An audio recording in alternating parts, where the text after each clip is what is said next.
Hello, I'm Asha, and for those of you who already know that, probably already know that I am in the very, very beginning stages of starting a nonprofit called Project Me.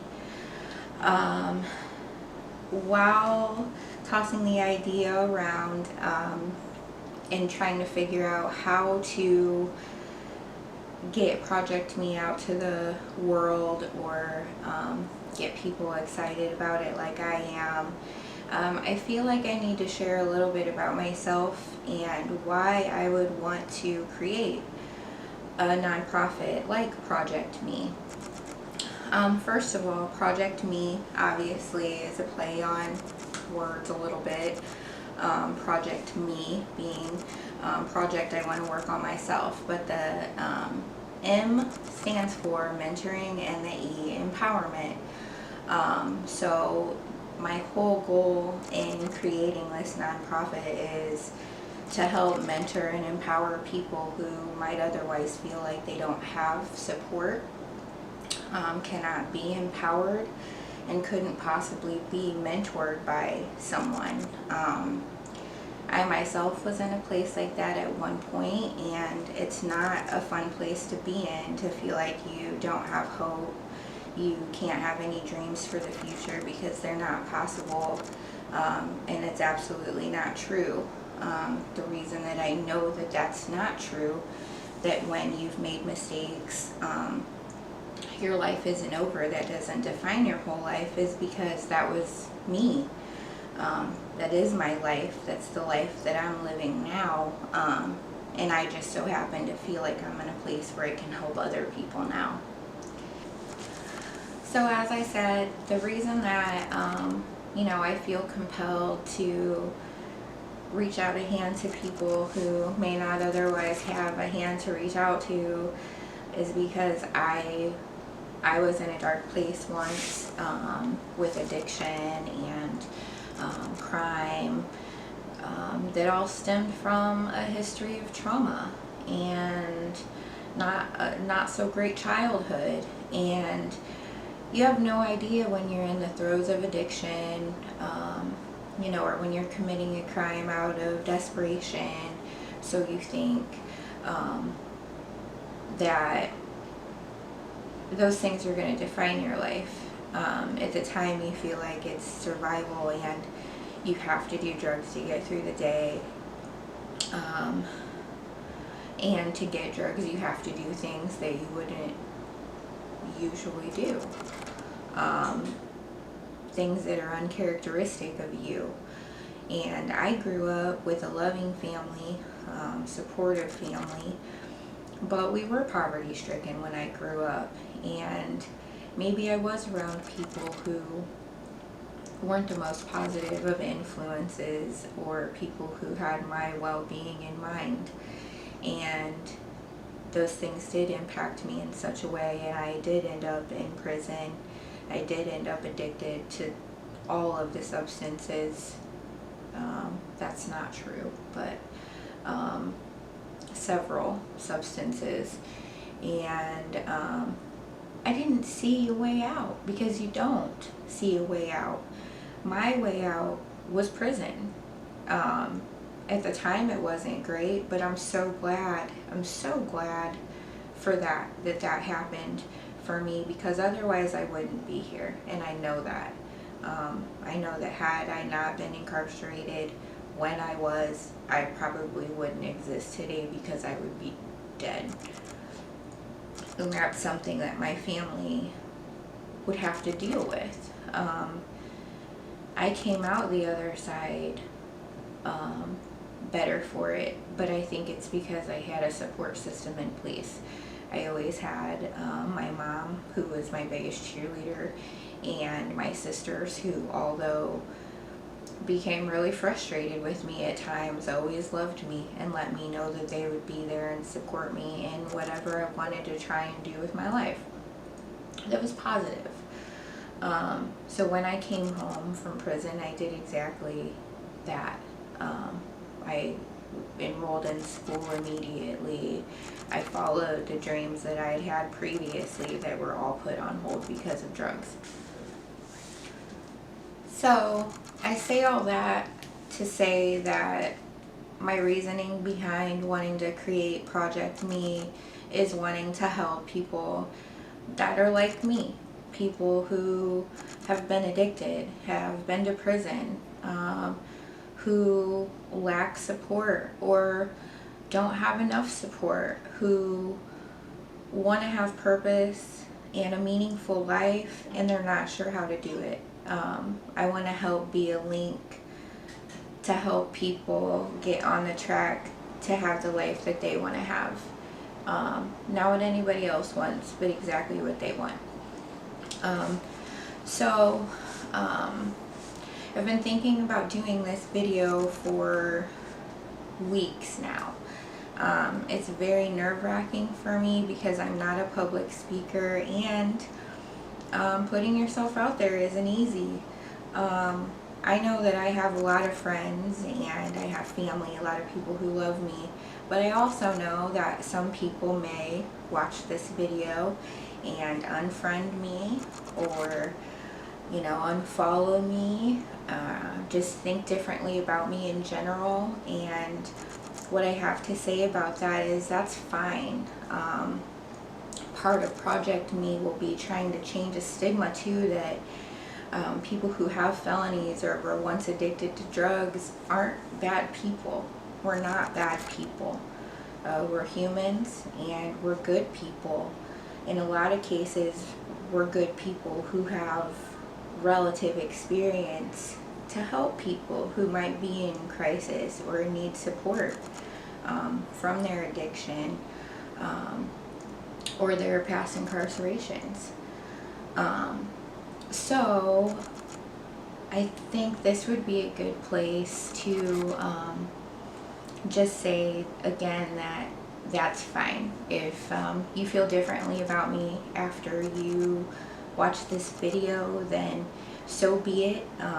I hope that you've at least learned a little bit in knowing me and then just the sharing that I've done so far.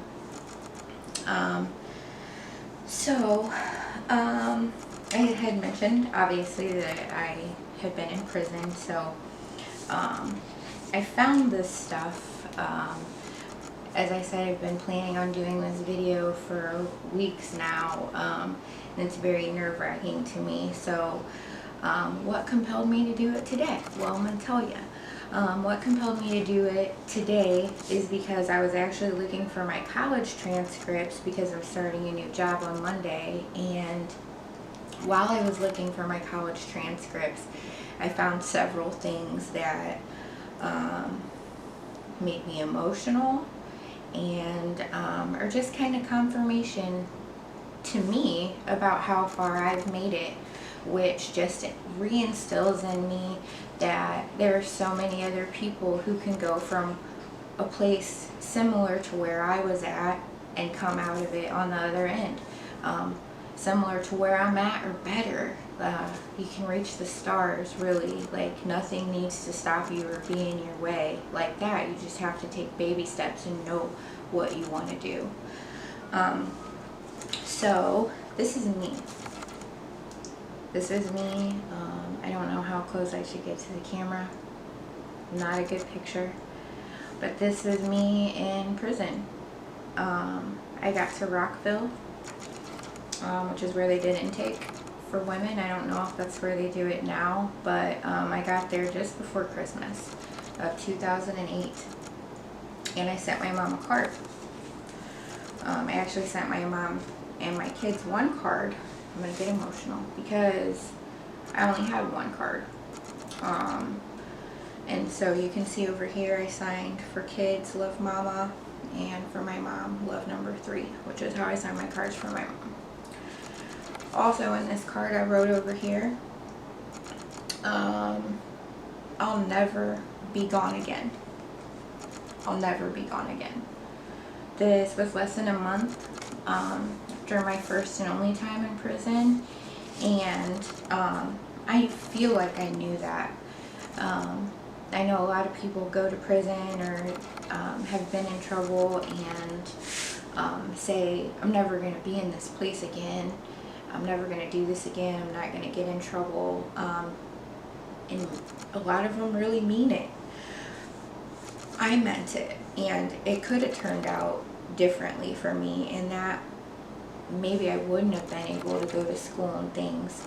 And then what do people do when you have felonies and everyone is telling you that you're not going to be able to get a job, and you're going to have limited things that you can go to school for and get a degree in that you'll be able to use because of your felonies. It's very discouraging. It's very frustrating. But I knew that I was going to make a way. I had lost custody of my boys before I went to prison. Their dad filed for that just a couple of weeks after I went to jail. And that was devastating to me. My dad was sick. I had been caretaking for him. He was in and out of the hospital with congestive heart failure. My mom was in remission for cancer when I went to prison.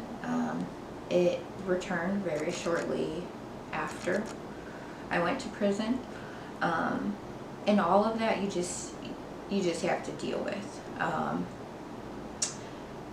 It's already very difficult. It's just a whole nother world. I read a lot. I made plans for the future, and I cried constantly. And by constantly, I literally mean when I woke up in the morning, I would start crying, just like I couldn't believe it. I was also very sick for, 6 weeks after I went to jail. I feel like I was coming off of drugs. When I went into jail, I was on Xanax, Soma, and Vicodin ESs, and those are just the narcotics. I was on probably 5 other medications, and I wasn't going to make it much longer. I was very sick. I was having seizures, just absent seizures because of the amount of medication I was on, and I just wasn't going to make it for very much longer. So jail/prison was kind of a godsend for me in retrospect. But at the time, it was absolutely horrible. A nightmare. Just not as unreal.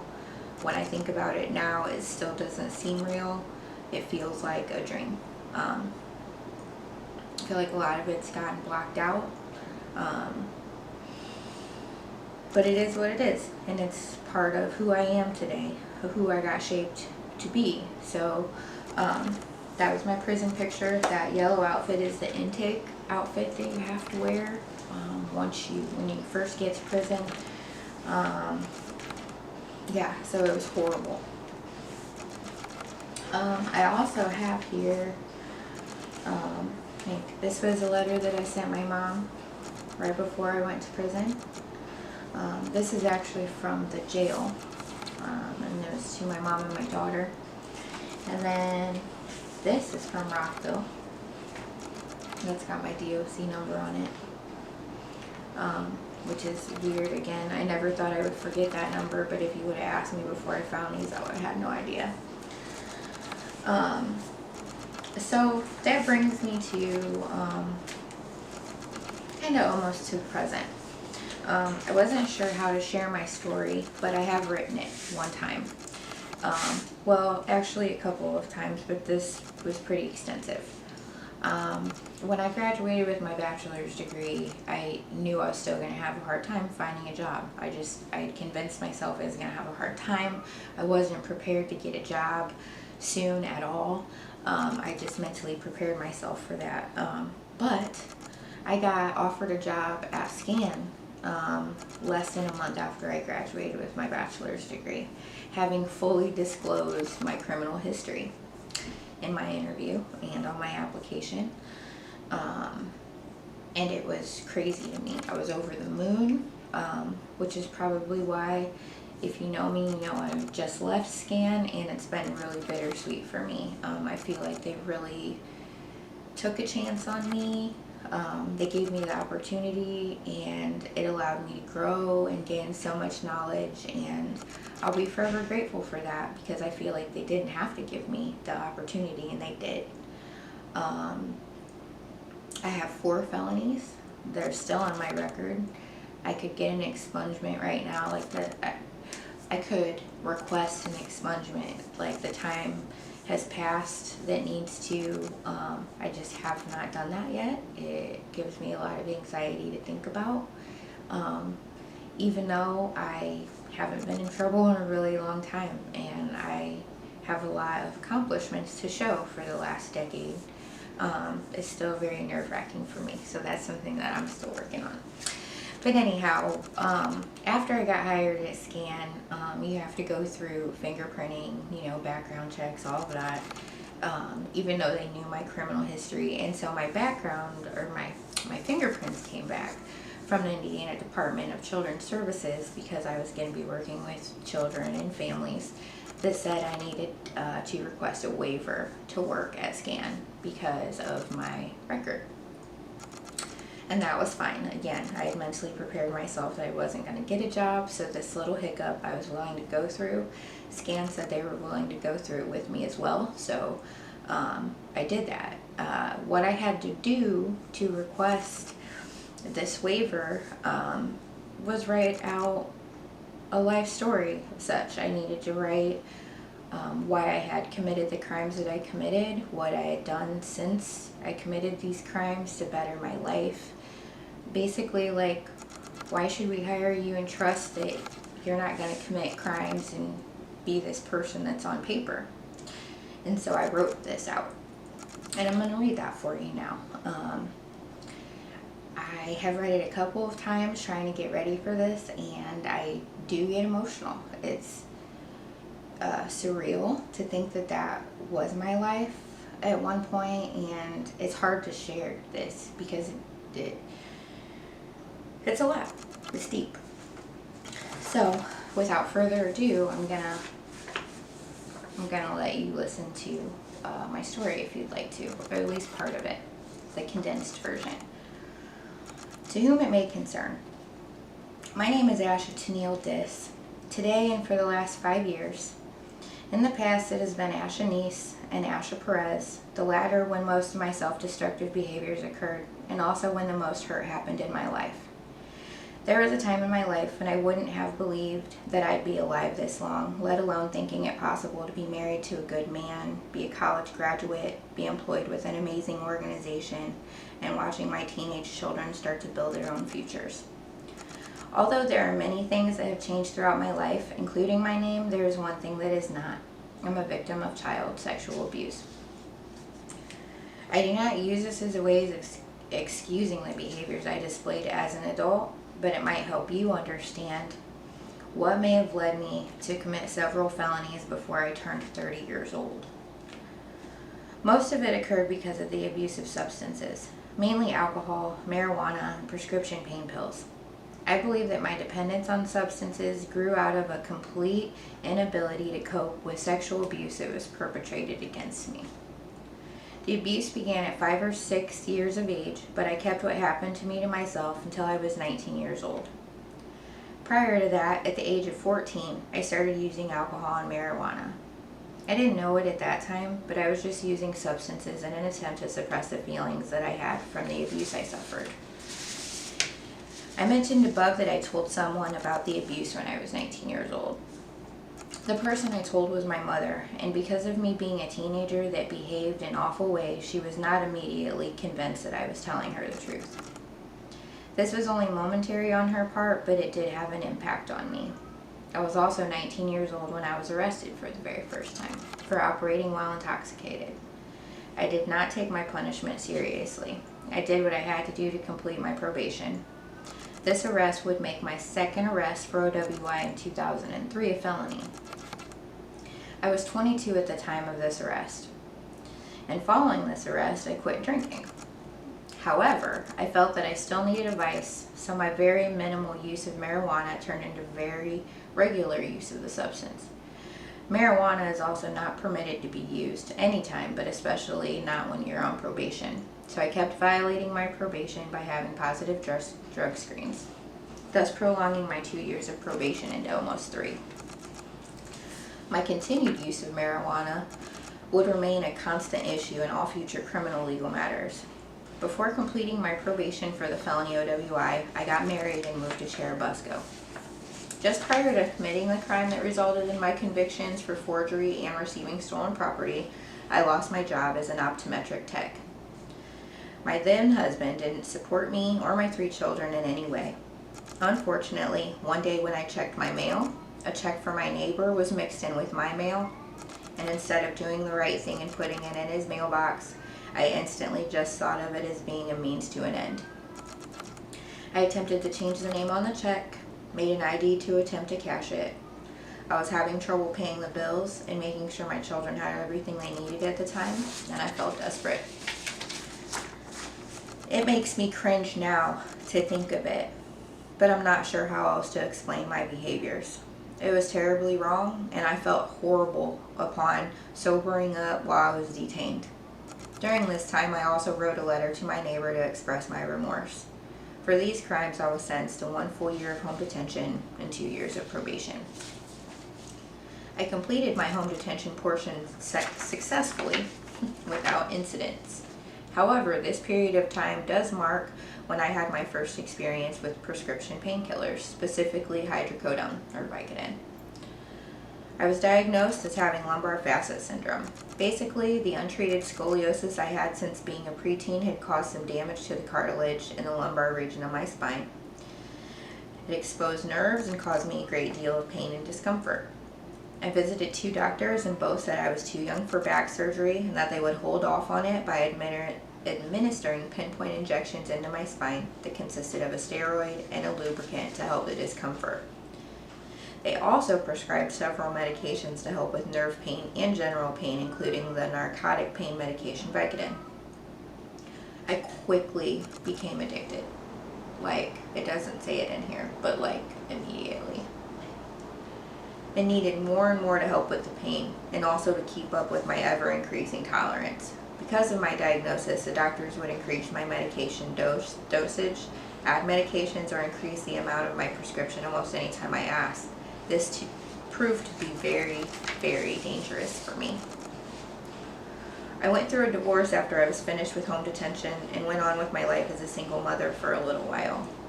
I found employment working as an ophthalmic tech and met the man who would become my current husband about 1.5 years after my divorce. I also began smoking marijuana again very shortly after I finished with home detention, even though I knew I still had probation to do.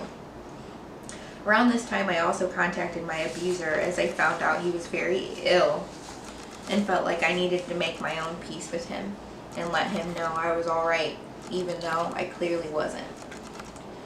My children and I moved in with my then boyfriend, and things really began to spin out of control. Up until this point, my boyfriend had no idea. My boyfriend in this is Jeff, who is my husband now. Had no idea the true state of my use and abuse of medication. He does not suffer from any substance abuse issues, nor has he ever. On a couple of occasions, I lost consciousness and woke up after he put me in a cold shower. Once he had the phone in his hand ready to call emergency personnel to save my life. I began to have absence seizures, which are seizures in which I wouldn't convulse, but I also wasn't aware of anything around me. My brain would effectively shut down from the amount of medication in my body at one time. I would go to work, barely make it through the day, then come home, get dinner ready for my kids, and proceed to take my medication and nod out for the rest of the evening. I violated my probation by having positive drug screens for marijuana again and was once again placed on home detention. I was also having a very hard time not running out of Vicodin every month. Usually, my prescription of 240 pills would last me 1.5 weeks maximum. I ran out of my prescription and was very sick at work one day. I worked as an ophthalmic tech, so the physician I worked for was a surgeon that prescribed medications. I took a sheet from one of the prescription pads and wrote myself a prescription for enough Vicodin to last until my next refill. Shortly after, I was contacted by a detective who interviewed me and informed me that a warrant would be issued for my arrest at some point within the next 6 to 9 months. Very shortly after this, I was arrested for having paraphernalia in my home while I was on home detention. This resulted in me being sentenced to go to prison for a period of 10 months to finish out the sentence for the forgery receiving stolen property convictions, as it was the last option for me. I had been on probation and failed. I was transferred to home detention and failed. There was no other choice for the courts to make, and I was on the brink of death anyways. My mother, family, and boyfriend were heartbroken, but relieved that at least they would see me in 10 months and not bury me instead. At this point, it was 2008, and I had been in the criminal legal system without pause for 5 years and had been convicted of 3 felonies, and I knew that another felony warrant was on its way. Also, I was headed to prison this time. I had finally used up all of my alternatives. My way obviously hadn't worked, and that got my full attention. Adding to the fact that I was in prison, I had no idea when my warrant might be issued and what might come of it once it was. Compounding all of this was that I had a very sick father at home who I had been helping to care for, and a mother whose cancer had returned. I truly felt like I was sequestered to hell. Even though I had been party to several instances of criminal activity, that wasn't my everyday life. At home, I wasn't surrounded by people who did wrong. I alone had very poor decision-making skills and, as mentioned before, a sincere lack of any coping skills. I had always enjoyed learning and had on a couple different occasions attempted to go back to school. I also liked working and prided myself on being a good employee wherever I worked. I just couldn't shake my issues with substances. It seemed I would stop using one substance by substituting it with another. In prison, I spent my days keeping to myself, reading, crying, thinking a lot, and talking to my family on a pretty regular basis. I attempted to enroll in some classes, but was not able because of the short amount of time I had to serve. In place of that, I formed detailed plans for my future. I, unlike some people, have an amazing support system. I knew so long as I wanted to do something positive with my life, they would be behind me 100%. From there, I thought about what I really wanted out of life. What that was then and continues to be today is to help people, specifically addicts and victims of abuse. It is not a fun or fulfilling life to be addicted or consumed by events that took place in your past. In a more general way, I just wanted to be happy. I wanted to spend quality time with people that I love, do things that bring me joy and that I'm interested in doing, and just live life as it's meant to be lived. I was in prison, and I was embarrassed and ashamed, and I felt really guilty about all of the grief I had bestowed on people who loved me. I was so tired of living that life and missing out and not making any new good memories and not having anything positive to look forward to. I decided that enough was enough. I was anxious to find out about the warrant that was yet to come so that I could start to realistically think about my future. It came approximately 5 months into my prison sentence, and so I was transferred from the Indiana Women's Prison back to Allen County Jail. While in jail for 4.5 months waiting to be sentenced, my father passed away, and I was also assaulted by a fellow inmate, resulting in some minor injuries. I ultimately pleaded guilty to a charge of possession of a controlled substance by subterfuge and was sentenced to a 1-year term to serve 6 months, and I was eligible for alternate sentencing at Allen County Work Release. I served 6 months there after securing employment as a hostess at a local restaurant. I completed the work release program successfully. While there, I attended all of the classes that were available to me. I also managed to save enough money during my stay at work release that I was able to get an apartment with my then fiance and children. Shortly after arriving home, I enrolled in classes to become a medical assistant. My mother's cancer progressed very swiftly, and she was placed on hospice care 7 months after I arrived back home. She had nurses that came in, but my sisters and I assisted with her care. She passed away 10 months after I got home and 18 months after my dad.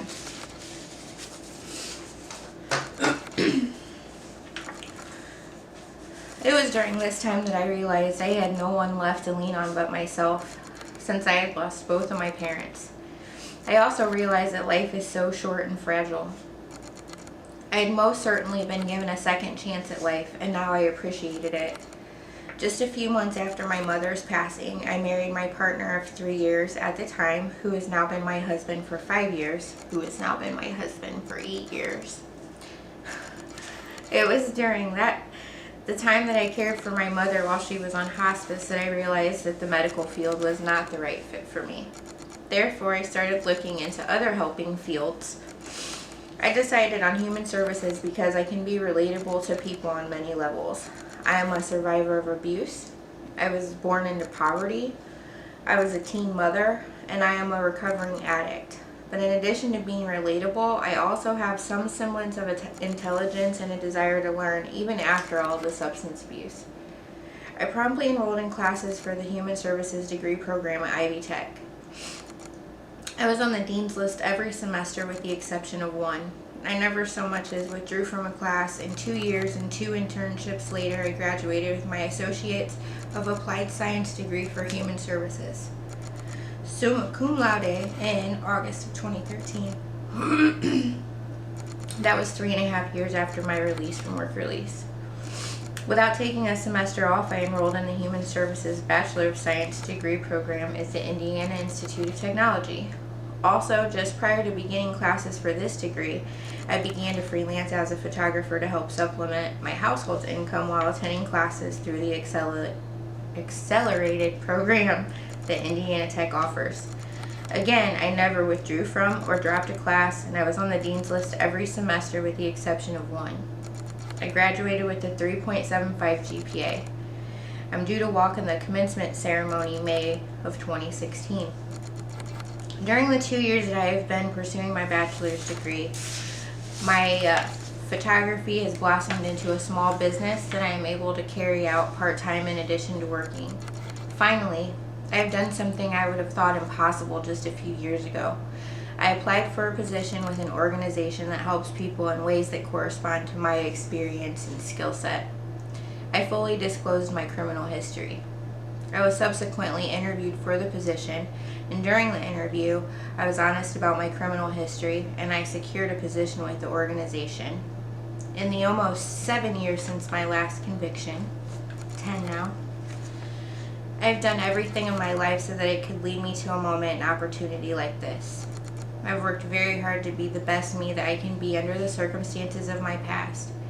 I cannot change the things I've done, nor would I, only because these experiences have shaped me into who I am today. I'm not proud of my past behaviors, but I have learned that they do not define me. My experience equips me to be compassionate and understanding of others who may not be doing all that is right in life, but who still have hope and potential and maybe just need one person to see that and give them a second chance. I thank you for listening to my testimony. I hope you all enjoyed it a little bit. Thank you again.